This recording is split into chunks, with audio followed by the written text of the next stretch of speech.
ನಮ್ಮ ಬೆನ್ನನ್ನ ನೋಡಿ ಮೂರು ಮೂರು ಗೆರೆ ಕಾಣಿಸ್ತಾ ಇದೆಯೋ? ಸ್ವರ್ಣ ರೇಖೆಗಳು ಸ್ವಾಮಿಯವು. ಗೊತ್ತಾಗ್ಲಿಲ್ವೋ? ಮುಂದೆ ಮೂರು ನಾಮ ಹಾಕಿದವರು, ಕಂಡವರಿಗೆ ನಾಮ ಹಾಕುವುದೆಲ್ಲ ಪರಿಚಯ ಇರಬಹುದು.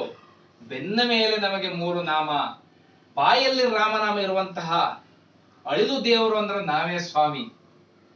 ಅಳಿದು ಸೇವೆ ಅನ್ನುವಂತ ಒಂದು ಪದವನ್ನ ಪದಕೋಶಕ್ಕೆ ಕೊಟ್ಟದ್ದು ನಾವೇ ಅಲ್ಲವೋ? ನಿಮಗೆಲ್ಲ ರಾಮಾಯಣದ ಕತೆ ಗೊತ್ತಿದೆ ಅಂತ ಅನ್ಕೊಂಡಿರ್ಬಹುದು. ರಾಮಸೇತು ಕಪಿಗಳೆಲ್ಲ ಕರಸೇವೆ ಮಾಡಿ ಆಗಿದ್ದು ಅಂತ.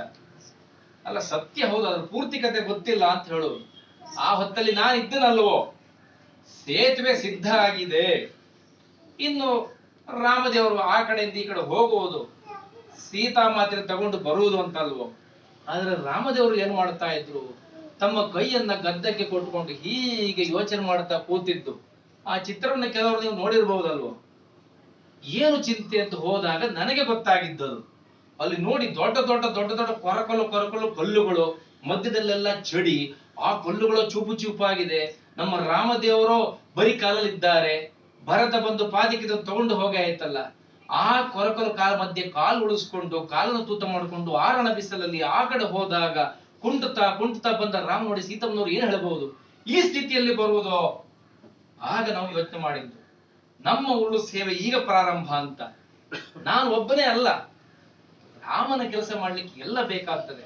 ನಮ್ಮ ಕಡೆಯವರನ್ನೆಲ್ಲ ಸೇರಿಸಿಕೊಂಡು ಸಮುದ್ರದ ನೀರಿಗೆ ಹಾರಿ ದಡಕ್ಕೆ ಬಂದು ಉರುಳಿ ಮರಳನ್ನೆಲ್ಲ ಮೈ ಮೇಲೆ ತುಂಬಿಕೊಂಡು ಪುನಃ ಬಂದು ಆ ಒಂದು ಕಲ್ಲಿನ ಸೇತುವೆ ಮೇಲೆಲ್ಲ ಹೋಗಿ ಚಡಿಯಲ್ಲಿ ಮೇಲೆ ಎಲ್ಲ ಕಡೆ ಮಣ್ಣನ್ನ ಆ ಮರಳನ್ನ ಉದುರಿಸಿ ಈಗ ನೋಡಿ, ಈ ಕಡೆ ಆ ಒಂದು ಧನುಷ್ಕೋಡಿಯ ತೀರ, ಆ ಕಡೆ ಲಂಕಾ ತೀರ, ನಡುವಿನ ಆ ಸೇತುವೆಯು ಒಂದು ತೀರದಂತೆ ಮರಳಿನ ಒಂದು ಸಪಾಟದಂತಹ ಒಂದು ಇದು ತಯಾರಾಗಿ ಆಯ್ತಲ್ಲ ಪಥ ಅನ್ನುವಾಗ ರಾಮದೇವರು ಖುಷಿಯಿಂದ ಎದ್ದು ನಿಂತದ್ದಲ್ವೋ?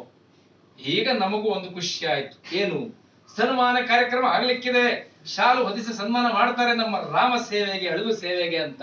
ಆದ್ರೆ ರಾಮದೇವರು ಕೋದಂಡವನ್ನು ಎತ್ತಿದ್ದು, ಬಾಣವನ್ನು ತೆಗೆದಿದ್ದು, ನನಗೆ ಹೆದರಿಕೆ ಆದದ್ದು ಮಾರಾಯರೆ.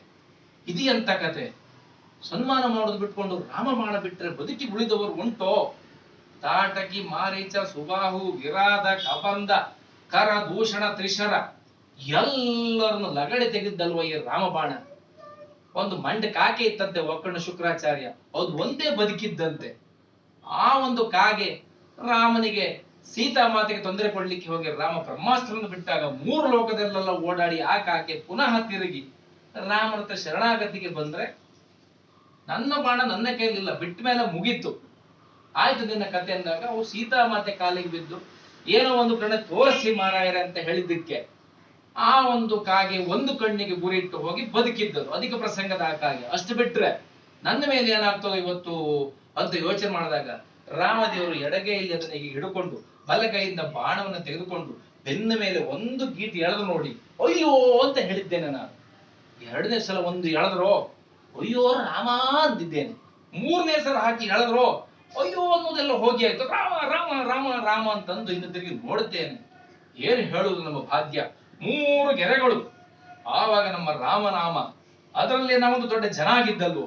ಈಗ ನಾವು ಬಾಲ ಎತ್ತಿ ಒಂದು ಮರದ ಮೇಲೆ ಹತ್ತಿ ಕೂತ್ಕೊಂಡು ನೋಡಿದ್ರೆ ನಮಗೆ ಎಂಥ ಗೌರವ ಕೊಡ್ತೋ, ಅಷ್ಟರಲ್ಲಿ ಗೌರವ ಸಿಗ್ತದೋ?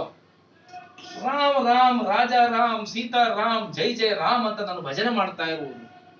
ಆದ್ರೆ ಈ ಮಳ್ಳು ಜನಗಳು ಅವ್ರಿಗೆ ಬರೀ ಕೇಳಿಸುವುದು ಚಿವ್ ಚಿವ್ ಚಿವ್ ಅಂತೆ. ಅವರ ಕಿವಿಗೆ ನಾನೇ ಹಾಕಿದ ಮರಳು ಬಿದ್ದಿದ್ಯಾ ಅಂತ ಯೋಚನೆ ಮಾಡ್ತೇನೆ ನಾನು. ಇರ್ಲಿ, ನನಗೆ ಈ ಜನರು ನೋಡಿದ್ರೆ ಸ್ವಲ್ಪ ಅಷ್ಟಕ್ಕಷ್ಟೇ. ಯಾಕಂತಂದ್ರೆ ಅವರು ಅವರ ಹೆಂಡತಿಯನ್ನು ನಂಬುವುದಿಲ್ಲ. ಹುಟ್ಟಿನಲ್ಲಿ ಅವರಿಗೆ ಅವ್ರ ಮೇಲೆ ನಂಬಿಕೆ ಇಲ್ಲ. ತಾನು ಕಳ್ಳ ಪರನ ನಂಬ ಅಂತ. ಅಂಥವರೇ ಅಲ್ವೋ ನಮ್ಮ ಸೀತಮ್ಮನ ಮೇಲೆ ಒಂದು ಅಪವಾದ ಎಲ್ಲ ಹಾಕಿದ್ದು. ಅವೆಲ್ಲ ಅಂದ್ಕೊಂಡೆ ಜನರನ್ನ ಮೆಚ್ಚಿಸಲು ಜಯ ರಾಮನಿಂದಲೂ ಸಾಧ್ಯವಿಲ್ಲ ಅಂತ. ನಮಗವರು ಸಾವಾಸ ಬೇಡ. ಹೆಣ್ಣ ಮೇಲೆ 3 ನಾಮ, ಬಾಯಲ್ಲಿ ರಾಮನಾಮ.